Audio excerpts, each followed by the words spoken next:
এখানে এবং সার্জিস আলম তিনি এখানে ছিলেন একটু আগে তিনি সমাবেশ স্থলে চলে গিয়েছেন এবং সেখানে তিনি বক্তব্য দেবেন এবং সেই মঞ্চে যাচ্ছেন এখনই জামাত আমির ডক্টর শফিকুর রহমান তিনি সরাসরি সেখানে যাচ্ছেন এবং সেখানে গিয়ে তিনি বক্তব্য রাখবেন সমাবেশে। দেখতে পাচ্ছেন ডক্টর শফিকুর রহমান তিনি পঞ্চগড়ে অবতরণ করেছেন এবং সেখানে অবতরণ করে তিনি সমাবেশ স্থলে যাওয়ার জন্য তার যে গাড়ি বহর সেখানে তিনি যাচ্ছেন এবং পরবর্তীতে তিনি পঞ্চগড় যে চিনিকল মাঠ রয়েছে সেই চিনিকল মাঠে গিয়ে সেখানে তিনি জনসভায় বক্তব্য দিবেন।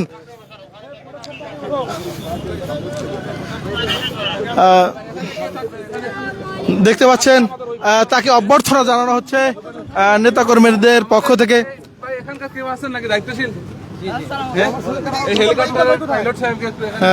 দেখছেন